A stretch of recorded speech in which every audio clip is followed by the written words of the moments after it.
And so the story that was told that her father was a correctional officer that worked overnight. He came home one morning and she wasn't at home. From the time I heard this story 2 years ago, I kept saying her dad did something to her. Because they was trying to say she played Roblox, like if somebody probably lured her out the house. But I knew her dad had something to do with it. So 2 years later, we got an update. So for those of y'all that's not aware of the situation of Lori Page, I'm going to go ahead and play a video quickly for y'all. And then I'll give y'all guys the update. What's up, everybody? All right, you guys, so before we get started, make sure you blow this up, and you guys, please make sure you share this because we need your help in finding 12-year-old Lori Page. Now, how does a 12-year-old go missing for more than 8 months and there is little to no media coverage and nobody is talking about this case? Now, Lori Page is a 12-year-old who lives with her dad, Andrew Wiley, in Tallahassee, Florida. Lori can be described as someone who loves school and she would never miss school for anything in the world. Now, her teachers are saying that she was so serious about school that she would literally run from class to class just so she wouldn't be late. So Lori's dad is a correctional officer that works at night, and Lori stays at home by herself. But her dad is saying that there is trusted adults that are in this area, and she could call someone that's very close by if anything goes wrong. So on a summer night of June 3rd, 2023, Lori's dad went to work as usual. But he's saying that when he returned back home, Lori was not there. Now, y'all, this happened all the way in June, and from June all the way until now, we have not literally heard anything about this case. Lori has not been seen since then, and her mother is actually 500 miles away, and she is trying to get answers as well. Now, a little background is Lori went to go live with her father about a year prior to her disappearance. Now, there was nothing going on. Lori just told her mother that she decided that she wanted to live with her father for a little while. And Lori's mother was like, okay, she feels like she's 12 years old. She's old enough to make the decision if she wants to live with her mother or her father. Now, Lori's mother went live a few days ago, and she detailed a situation that took place not long before Lori went missing this time. Now, she says that an incident happened where she got a phone call saying that Lori was missing. Now, Lori did turn up to school the next day after she went missing, and she didn't have shoes on. Police told her mother that her father went and got her from school, took Lori home, and that was it. But Lori's mother was not okay with this whole explanation. She wanted to know where her daughter was, what happened, and what is going on. So Lori's mother took a 500-mile drive all the way to where Lori was in Tallahassee in order to talk to Lori. Now, when she went to the home where Lori shared with her father, she's saying that the father met her with an argument. And this is the details of that night of what actually happened. And then the story that they told, I said, well, what? Where was she? The story that I was told by her father and by TPD was that she went to school the next day, which sounds like Lori. Lori loves school. Lori's always loved school. Lori has had perfect attendance forever. And on the very few occasions where she does not feel well and she says she don't want to go to school, I don't make her go because that's not like her, right? She really must be feeling well. We're going to the doctor. At that point, if Lori doesn't want to go to school, we're going to the doctor. So she went to school, and the story that I'm told is that she didn't have on any shoes. Now, as a teacher, as someone who has taught, I have taught in public school. If a child comes in and doesn't have on any shoes, and I know was missing, I have questions. And so what they told me was that the dad picked her up from school and they went home. Like that, I just would like to speak to Lori. I just want to speak to Lori. And Lori comes, me and Lori have the conversation. Her dad is present. We had the conversation. She expressed that she had some very big feelings. She expressed her frustrations with me. She aired out her grievances. Yes, I did peacefully go and check on my child. I looked for TPD to help with that, and they didn't. They left. And so because he was upset with me, he called the cops on me for showing up at his house. I knocked on the door. I did not kick his door in. I was not confrontational with him. We don't have to talk. Like I said, I was assaulted. I don't have a lot to say to you. So, but now she feels like I don't care about her and that I abandoned her because you won't answer the phone. So y'all, let me pause this video real quick. Because I'm so sick of these half-slow heifers pretending not to see what's going on. The first thing is you say he assaulted you. So we know he is an abuser. The second thing is that you mean to tell me your baby showed up at school the next day with no shoes on? Clearly she had to run out the door with no shoes. Clearly. That's the first thought that would have came to my mind. Ain't no way I'd have left that house without my baby. Ain't no way. I'm so sick of you dumb do anything for D heifers. I'm sick of y'all. And then you question her in front of her daddy. I'd have took my baby to the side and asked why she in school with no shoes on. Ain't no way I would have questioned. Then he met you with an argument. Girl, you ain't picked the play. He was starting an argument with you because he didn't want you around questioning that baby, asking her anything. I'm sure he was sexually assaulting her. Now you 500 miles away and left your baby with somebody that ain't got no girlfriend. I'm just not going to do that. He got to be an upstanding, outstanding guy for me to leave my daughter with him. And I don't know too many of them. My dad, one of them, and he deceased and gone. I don't know too many men that I would leave my daughter with. I just don't know them. Experience was the last time that I saw my child. She didn't run away that night. It was like a week or two later. But after Lori had went back inside, her daddy closed the door. And now that my child's not present, now you want to argue. Now, like I said before, that was a previous incident that took place, but we now know that Lori is missing again. Now, I have to go ahead and point out that for 8 months, Tallahassee police have dropped the ball.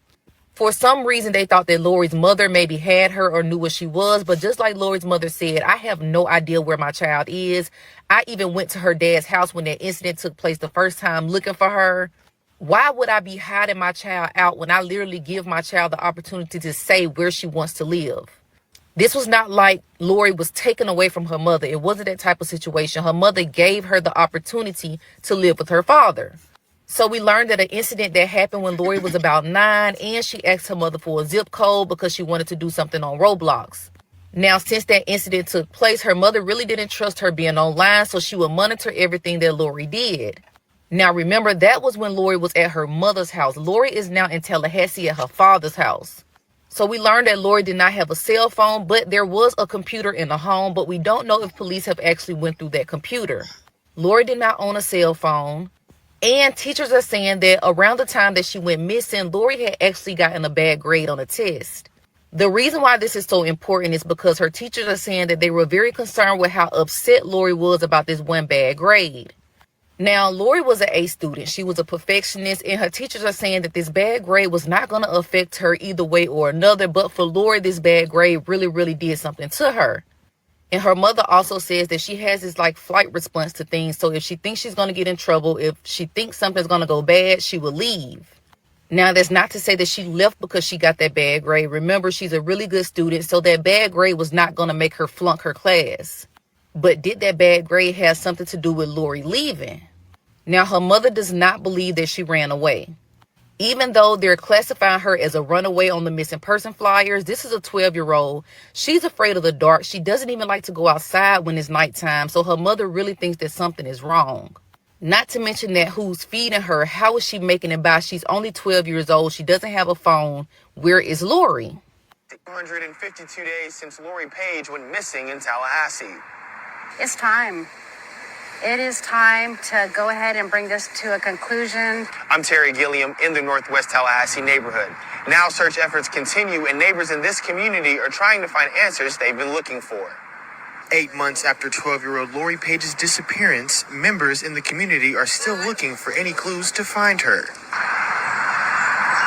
Pastor Rudy Ferguson, teachers, and law enforcement came together Saturday morning to go door to door to see if anybody in the community has seen or heard anything new.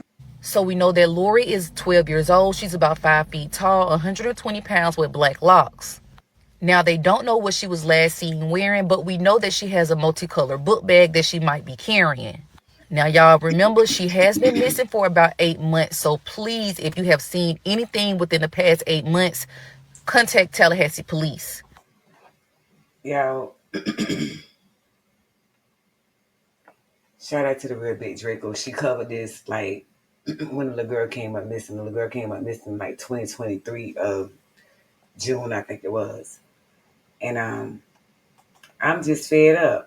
I'm fed up. I'm sick and tired of seeing mothers time and time again fail their children.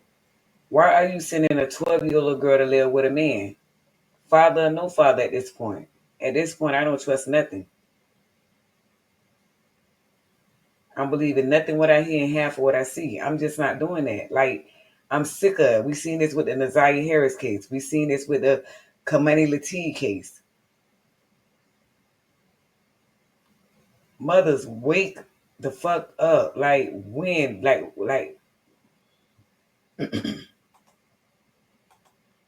I'm just disgusted. Out of everybody that was concerned about this little girl, the only person I seen that seemed to care at the time she came up missing was Nancy Grace. I'm sorry, you guys. I don't even recall her mama caring.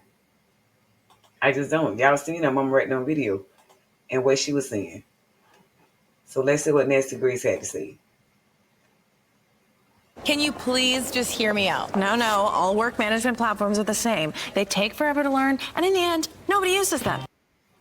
How can a 12-year-old little girl just disappear and nobody knows anything? Not only that, this little girl goes missing June 3. Let's see, June, July, August, September, October, November, December, January, February. And nothing is being done. Why? Where is this beautiful 12-year-old girl, Lori Paige, out of Tallahassee, Florida? Got a lot of questions about this investigation. But most important, where is she? Is she dead or alive? Who has her? What's been done to her? Has she been sex trafficked? Is she being hidden? Is she alive? Let me give you the tip line right off the top. 850-574-TIPS. 850-574-8477. We really need your help. I'm Nancy Grace. This is Crime Stories. Thank you for being with us here at Crime Stories and on Sirius XM 111. This is how the whole thing starts. Take a listen to Lieutenant Laura Varble. She was reported missing to us on June 3rd by her father with very limited information. So Dad works overnight. He is he works in our correctional facility. So he left late the night before, returned the next day after his shift, and she was gone. And this was not abnormal. That was their regular pattern. Okay, let me clarify what Lieutenant Varble is saying. After I started investigating this case, I learned when she says that's not abnormal, she doesn't mean that the girl is gone is not abnormal. What is abnormal, what was not abnormal is the dad works a night shift. Mom's out of the picture. Dad has the 12-year-old girl. Everything's going along fine. He works a night shift, and then he comes home, and she's there. This is a responsible dad who works within the correctional facility, I believe, at A responsible dad, y'all, that works in a correctional institution. They gonna protect their own now. prison and holds down a regular job and is taking care of his 12-year-old little girl. With me, an all-star panel. But first, I want to go to a special guest who has emerged as an unlikely hero in this scenario. Margie Summers, paraprofessional at Griffin Middle School, very close with the little girl, Lori Paige, who was missing, just 12 years old. I'm thinking of my little girl. who is now 16, you know what she did this morning? When she left to go to school, she left the door wide open. She walked out the door with her hands full and just left. I mean, that's the thinking. They're not thinking, right? They're children. And this little girl is just 12 years old. Margie Summers knows Lori very well, and she is the one who actually went out and organized a search for Lori on Facebook. Margaret Adams Summers. Ms. Summers, thank you for being with us. First of all, I want to address the home situation because you know, like we all know, that when a child goes missing. Now, y'all, I want y'all to keep in mind, because I'm not going to let y'all sit and watch both of these videos and don't fill y'all in a little bit. So we watching videos from 2 years ago when this little girl came up missing. Well, I'll say maybe 1 year ago, because she was missing already 8 months when everybody started hearing about the story and, you know, searching for her and all that. So fast forward from 2 years, from June the 30th of 2023, when she was reported missing, to now. They just found her body today and charged the dad. So I want everybody to be aware that her body was found today and the dad was charged. So listening to Big Draco talk to the mom, and the mom was saying how she, you know, the little girl went to school one day with no shoes on. She went there, the daddy argued with her, called the police on her, trying to keep her from talking to that baby, basically. Tallahassee PD didn't do anything. Tallahassee PD started looking for that baby after this right here, Nancy Grace. After Nancy Grace got on there, you're going to see Nancy Grace questioning them. They look like fools. I recall watching this 2 years ago, and I kept saying, man, that baby, how this baby missing and ain't nobody looking for her? And then I seen this Nancy Grace show. And 2 years ago, I said the dad got something to do with that. He a correctional officer. You see what they said? He's one of our own. He was going to be the last person they look at. They was looking at the mama that stayed 500 miles away in a whole nother state. She the first one to fail that baby. Then her dad was the second one. Someone that she is, you know, that was supposed to love her and keep her safe. So I just wanted to give y'all that little update. This was 2 years ago when she came up missing.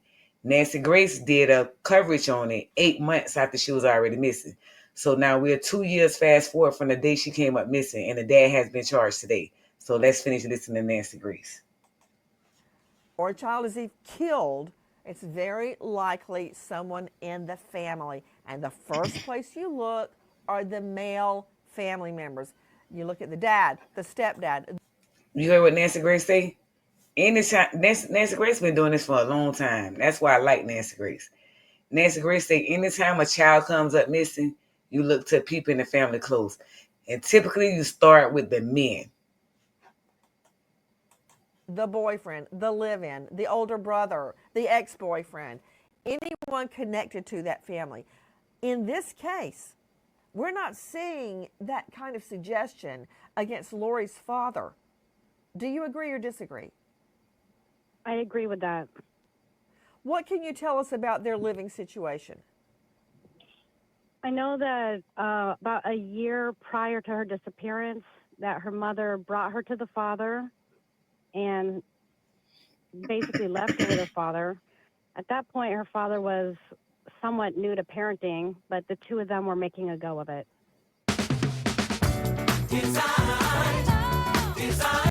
So she said that the mom took this little girl to the dad. The mom is saying that the little girl wanted to go stay with the dad. Most likely what happened was when you're away from a predator, they're doing everything to lure you in. So the dad probably was at that time like, yeah, it's going to be nice. You can come here, because he's a predator. He's trying to lure her 500 miles away from her mama. So when that baby get there, he can start doing what he want to do to her.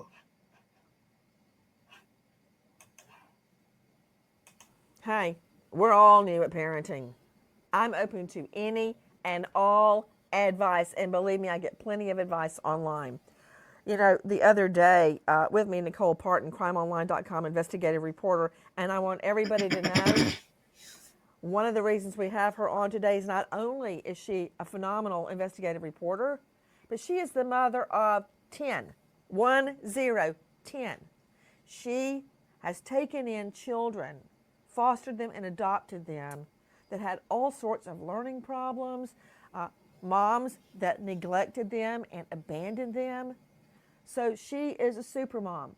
All right. So Nicole Parton, for instance, the other day I posted a picture of Lucy and John David. They were being acolytes at church, and Lucy had on the cutest little dress ever. People actually wrote in that I let her wear a dress that was too short. I'm like, hello, do you notice she's in church on Sunday morning? Anyway, no matter what you do, somebody is going to find fault with it. But from all I can tell, as Margie Summers says, this dad was doing his very best. And like my dad, my whole life, he worked, as we called it, the night trick, a night job. And there was no way for him to get out of doing it. So as far as I can tell, there is no suggestion at all that this father has had anything to do with his daughter's disappearance. In fact, Well, Nancy Grace, you wrong. And typically you're dead on. But see, because he's one of y'all, he's a correctional officer, you guys underestimated him. he is distraught. Absolutely. That's what we're hearing.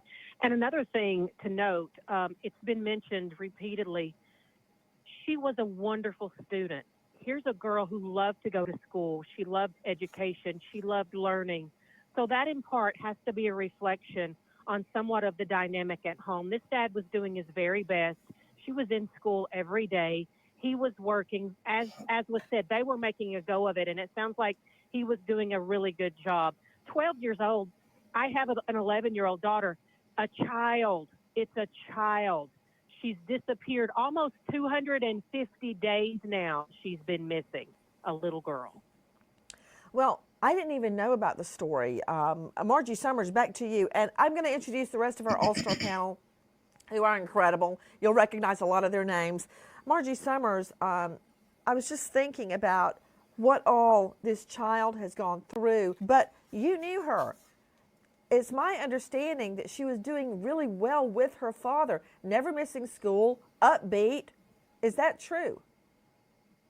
That is very accurate. And when I later learned that there were issues, I was actually surprised. She was so put together at school. I just want to guess that she was struggling with issues at home. Let me go straight out. Speaking of irreparable harm caused by moms and dads in your youth, Dr. Bethany Marshall is joining us, renowned psychoanalyst joining us out of LA at drbethanymarshall.com.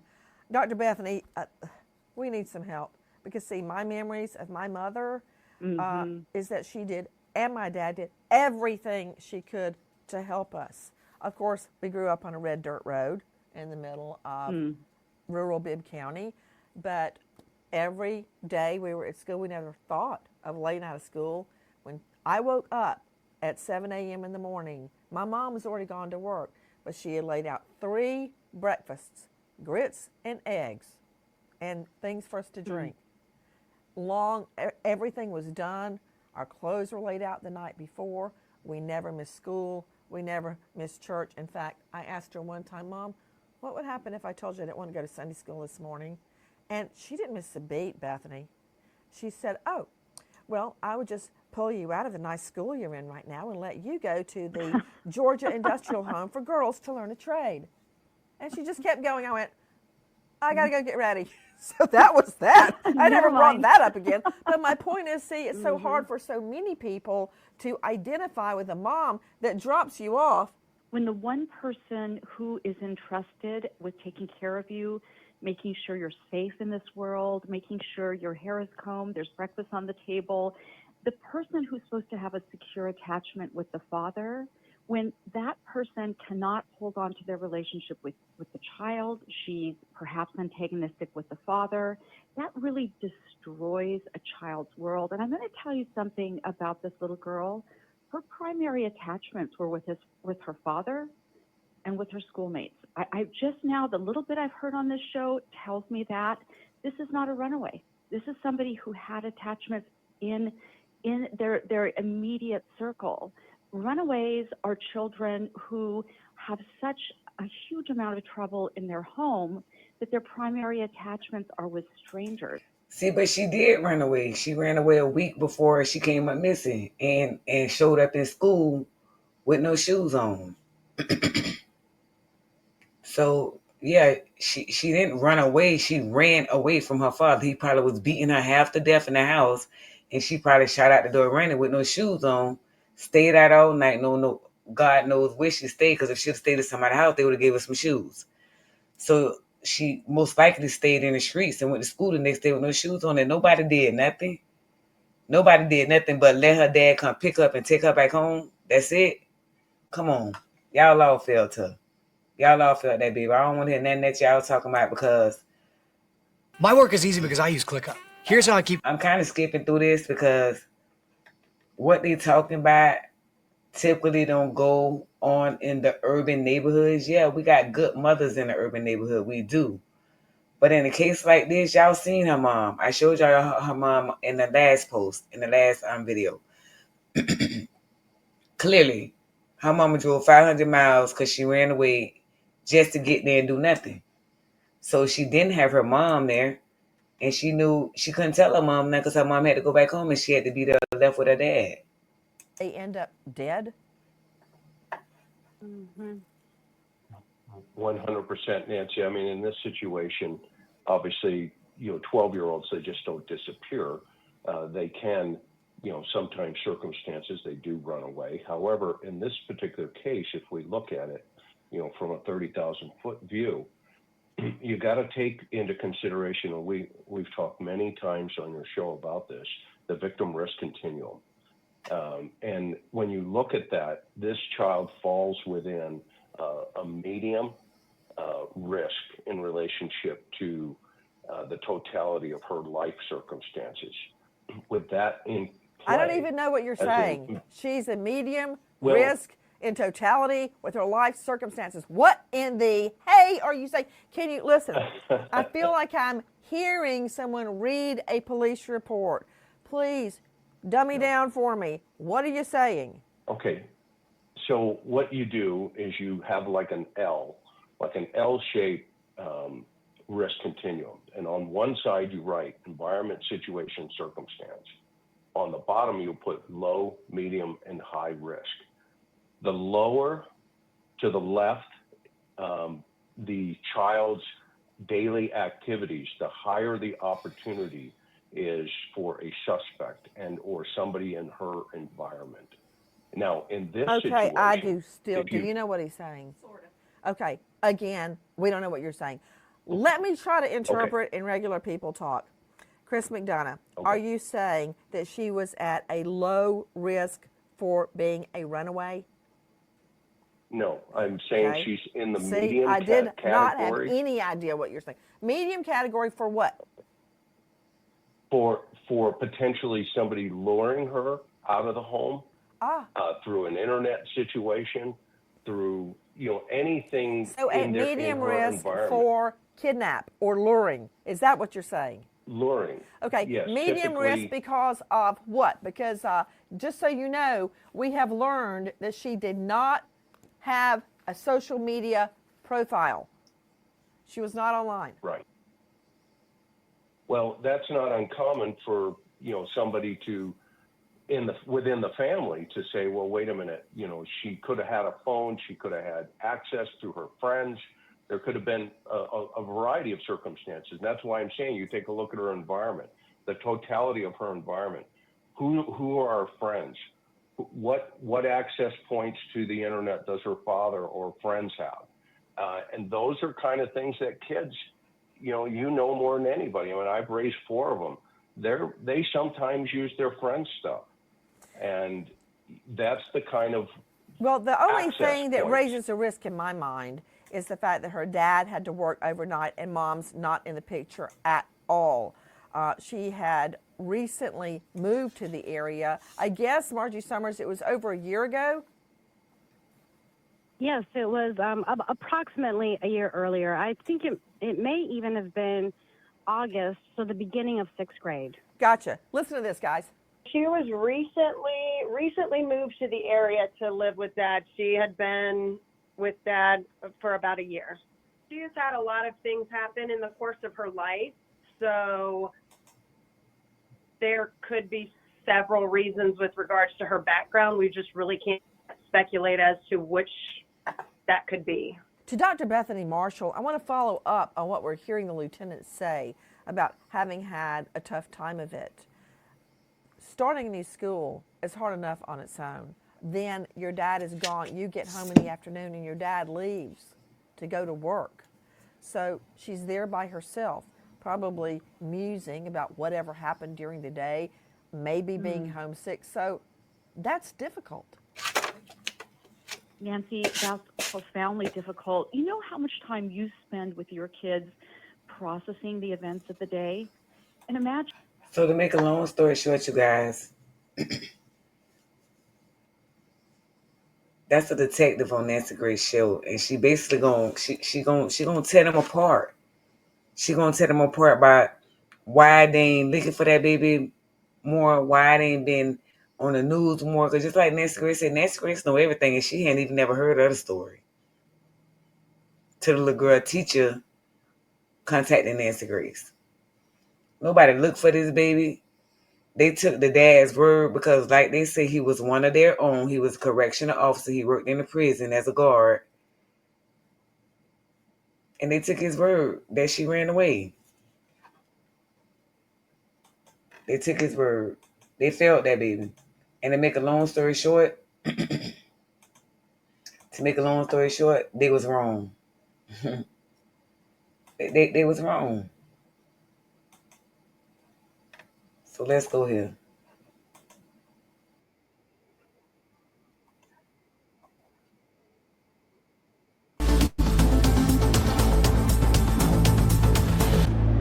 First and foremost, thank you for being here. Today is not a happy day. Today's a sad day in the sense that we did recover the remains of missing 12-year-old Lori Paige.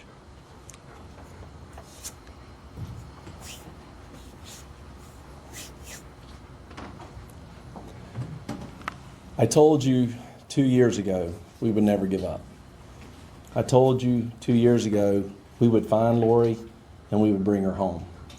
I told you 2 years ago that we would find who did this and we would arrest them and bring them to justice. And today I stand before you to tell you we have done just that. So we have recovered Lori's remains and we have arrested the person responsible for this crime. So today with me is this group of amazing people that have been working with us nonstop on this investigation. It could not have come to the conclusion that it came to without this type of collaboration. So I'm going to take just a minute to thank each of them. State Attorney Jack Campbell couldn't be here with us today, but certainly they have played and will continue to play an incredibly valuable role in it. The Florida Department of Law Enforcement, again, just an essential partner. Assistant Commissioner Pollard, thank you, sir, for everything that you guys do. SAC Wilmer and ASAC Willis, thank you guys. Again, just amazing. Jennifer Camp is the lab supervisor who, again, the evidence that we found, they turned it around in 4 days. And again, that just doesn't typically happen, but that's the kind of collaboration that everybody put into this case. Nobody gave up on this case, and thank you. And that's what we're here to say. Pastor Ferguson has been, with us from the beginning, cheering this on, keeping it in the community, keeping it out there. We have Michelle McLaughlin, and tell me, Kairos. Who actually were the team that found the remains. After multiple, we did several searches over several different locations, and again, just a magnificent team in that. Thomas County Sheriff. So we know that Nazaria Harris still missing. So I want to give y'all a little bite drop on this, where they found her at. They found her in some woods, and Georgia just had a fire there. And this whole area burnt completely down. And so that's how they basically found her. He had her hidden well. But because a fire came through and burnt that whole forest down, that's how they found her remains. Tim Watkins was instrumental in our ability to go into Georgia to do the things that we were able to do up there. The support of his agency for our agency while we were up there was just incredible. So thank you, sir, for that. That was amazing. And I can't leave out TPD's lead investigator, Jerry Magna. So just a tremendous job. So with that being said, I'm going to read a statement, and you guys will get a copy of that. So, after a comprehensive and exhaustive 22-month investigation into the disappearance of 12-year-old Lori Paige, the Tallahassee Police Department has arrested her father, 36-year-old Andrew Wiley, on the charges of second-degree murder. Since Lori's disappearance in June of 2023, detectives have pursued hundreds of leads, conducted interviews across multiple states, examined digital evidence, and searched extensively across North Florida and South Georgia. The case evolved significantly over time, with key developments ultimately leading to Wiley's arrest. The following provides an overview of the timeline of events that we followed. June 3rd, 2023. Lori Paige is reporting missing by her father, Andrew Wiley, and at that time, he claimed she left home with her backpack sometime in the night while he was at work. Summer of 2023 to early 2024, detectives pursued hundreds of leads across state lines. Lori is never located, and the story provided by Wiley begins to show inconsistencies. February 2nd, 2024, a phone is seized from Wiley's residence. A forensic analysis uncovers questionable internet searches, including queries about remote areas with bodies of water in Alabama and Georgia. March 2024, as more consistencies in Wiley's statements are identified and new information about his relationship with Lori emerges, detectives shift their focus more heavily towards Wiley. Early 2024, based on digital evidence, detectives begin searching a remote, brush-covered area of Thomas County, Georgia, known locally as a plantation. Multiple searches are conducted but yield no results. April 5th, 2025, following a prescribed burn that cleared heavy brush in the area, detectives returned to the plantation for another search. This time, they located human remains. The remains are processed by the Florida Department of Law Enforcement, again, like I said, in 4 days, and positively identified as those of Lori Paige. This case has deeply impacted our community for nearly 2 years. Lori deserves a safe home and a full life. While today's arrest will never bring her back, it does bring us one step closer to justice. This arrest is a testament to TPD's unwavering commitment to solving violent crimes and bringing justice to victims and their loved ones. Anyone with any further information in this case is urged to contact TPD at 850-891-4200. To remain anonymous, you can call Crime Solvers at 850-574-TIPS. Again, we extend our sincere gratitude to the many officers, community members, and partner agencies who supported this case. Your efforts helped ensure that Lori Paige's story will never be forgotten. Lastly, just let me touch on some of the other agencies that were also involved. The Tallahassee Fire Department, the Leon County Sheriff's Office, Leon County Schools Safety and Security Office, excuse me, the Georgia Bureau of Investigation, the Nashville, Tennessee Police Department, Tampa Police Department, Pasco County Sheriff's Office, Clay County Sheriff's Office, the National Center for Missing and Exploited Children, Merrily Plantation in Georgia, and TriStar Canine Search and Recovery. Again, just some of the few. North Florida Search Team is who you guys are with, so I should mention them specifically as well. Again, I cannot thank you all enough for the collaboration on this case and bringing this to a closure.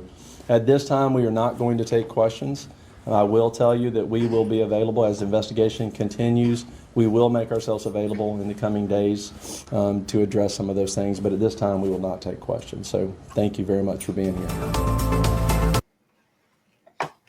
So there we go, y'all.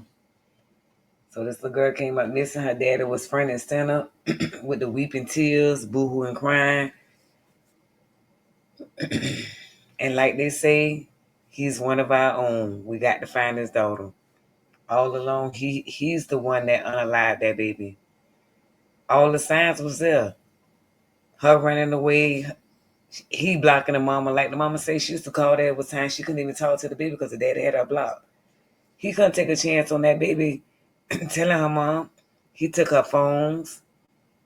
She couldn't be on the computer. She ran away and showed up in school with no shoes on. All the signs was there. Again, the mama failed that baby. I was gonna say something, but when you know better, you do better. And sense ain't coming. So I ain't got nothing to say about the mom. We can all put 2 and 2 together. And we know that equals 4. Her mama don't know that. And so rest in peace to Lori Page. She was 12 years old. Another Nazaria Harris. Another Kimani Lateef. Nobody. In every case, you can go look at all these trials, all these cases. In every case, these little girls was being overlooked. The person that the man was dealing, the woman was dealing with, which is always an uncle or a stepdad or the grandmama's boyfriend, somebody like that. In every case, that man played on that person intelligent to get to the child. That's what predators do. So rest in peace to Lori Page. Again, she was 12 years old. It's been 2 years. They finally just found her body. Now she can really rest in peace. And again, YouTube, stay woke. Stay woke. Watch everything with all 3 of your eyes. Forget what a man is saying. Forget what a woman is saying when it comes to your children. Pay attention to their character. Have discernment. All right, YouTube, stay woke. Stay blessed.